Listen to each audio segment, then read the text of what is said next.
Hi, man. It's been a couple of weeks. I've been on vacation. I'm so glad that you're tuning in again today. We're going to just get right back into it. I'm excited to get back into this book and see what it has for us. I know the last time that we finished off, we were talking about the discipline of work.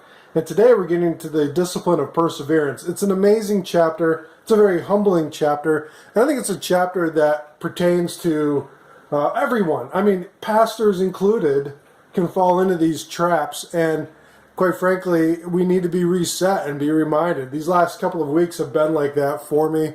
I needed to step back and step away and look at everything and get perspective. And not just perspective on ministry and how to be more effective, but even in my own personal life. Like, what are my besetting sins? And we're going to talk about that a little bit inside this chapter. So without further ado, let's dive right in. This is Disciplines of a Godly Man by R. Hughes. And we're in chapter 13, which means we only have about 6 chapters or so to go. So let's begin. Discipline of Perseverance. The author writes, "During my student years, when I was working a swing shift in a factory in Los Angeles, I became friends with a law student who played tennis named Larry King, not to be confused with the CNN talk show host.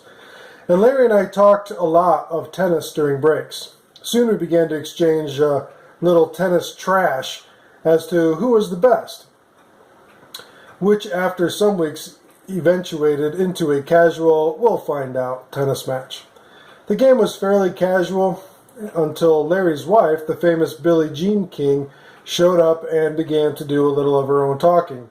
She was not impressed. Predictably, our shots became crisper and we began to sweat more. All, of course, with a conscious male who cares casualness. Wimbledon champion Billie Jean's presence definitely elevated our game. Golfers think, what would happen to our concentration if Tiger Woods joined your foursome? Or imagine the adrenaline rush if while shooting some hoops, Michael Jordan appeared saying, mind if I join you?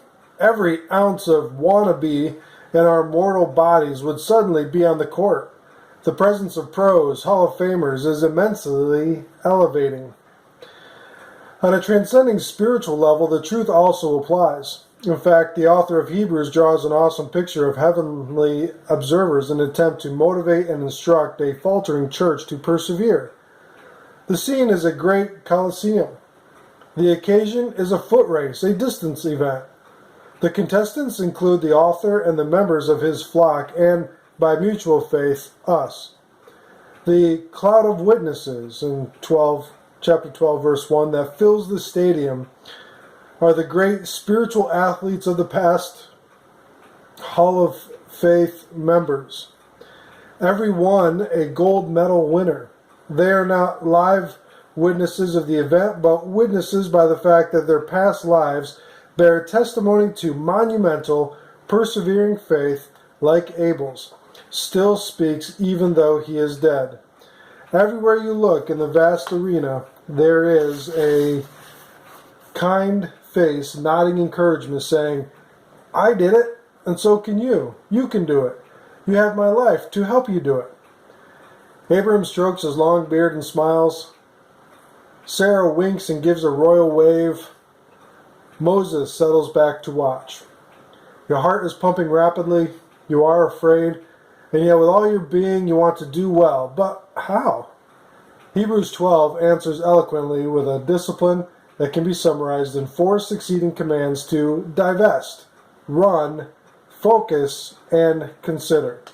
So let's talk about divest. The call to divestment is clearly spelled out in the opening line, quote, therefore, since we are surrounded by such great cloud of witnesses, let us throw off everything that hinders and the sin that so easily entangles. That's verse 1a.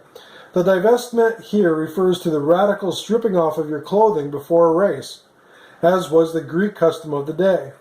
The writer orders a double divestment. First of all, hindrances, and second, of sin. The sin that we are especially commanded to throw off is described as the sin that so easily entangles us.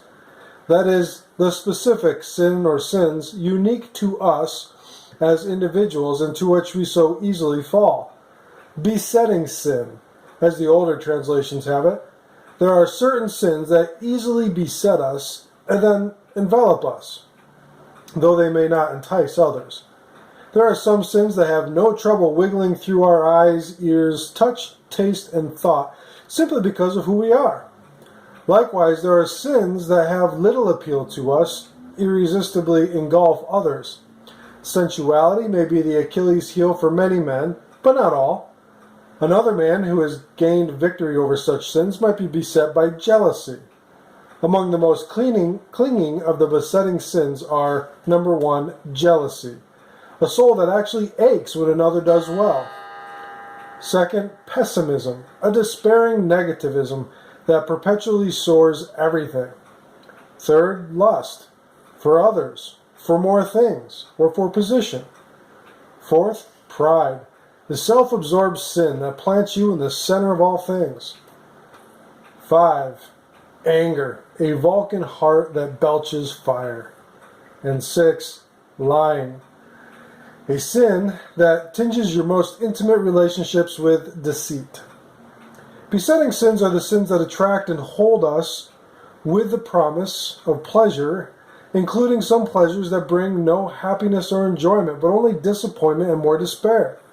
Their terrifying pathology has been seen in nature billions of times over. A fly lights on a leaf. The sweetness that grows there. Instantly, 3 crimson-tipped, finger-like hairs bend over and touch the fly's wings, holding it firm in a sticky grasp. The fly struggles mightily to get free, but the more it struggles, the more hopelessly it is coated with adhesive. Soon the fly relaxes, but to its fly mind, things could be worse. Because it extends its tongue and feasts on the sweetness while it is held even more firmly by still more sticky tentacles. Just as happens when we swill our besetting sins. When the captive is entirely at the plant's mercy, the edges of the leaf fold inward, forming a closed fist. 2 hours later, the fly is an empty, sucked skin, and the hungry fist holds its delectable mouth for another easy entanglement. That is truly terrifying allegory. The scriptural command calls for extreme actions. If we are to finish well in the faith, we must strip our souls naked of everything that hinders and the sin that so easily entangles us. The benevolent, knowing faces of those who have run the race before us beckon us to do so. The eternal fact is, you'll never run the race that is set before you if you do not put off your clinging sins. What are your besetting sins? Will you name them before God? He knows them perfectly. Why not do that now? Going deeper, the question is, what hinders you? Literally, what is the weight that hinders you? Most likely it is not a sin. It might be something that is good for others, but bad for you. A place, a habit, a pleasure, a hobby, an event, an entertainment. If this otherwise good thing pulls you down, you must strip it away. For example, there may be an appropriately harmless place, for example, a forest, a store, or an apartment, or a city, that, because of your past sins, still lures you downward. You must toss aside such a place and forget it. This is a radical talk, but it's a matter of life. It has to do with finishing, and finishing well.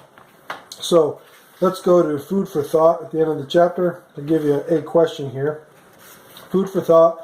What entanglements or besetting sins and hindrances, like legitimate things that are pulling you down, do you need to cast aside and leave behind? Be specific. Why is it so hard to do this? Again, what entanglements, besetting sins, and hindrances, legitimate things that are pulling you down, do you need to cast aside and leave behind? Be specific, and why is it so hard to do this?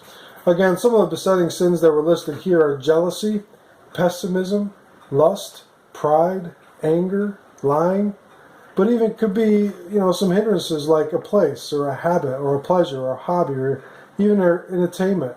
Could be a forest, a store, an apartment, or city. Some of those hindrances, like the book says, could be good things for others, but could be terrible things for you that pull you away from doing what God wants you to do. So let's end there. Again, this has been a section of Disciplines of a Godly Man by R. Kent Hughes.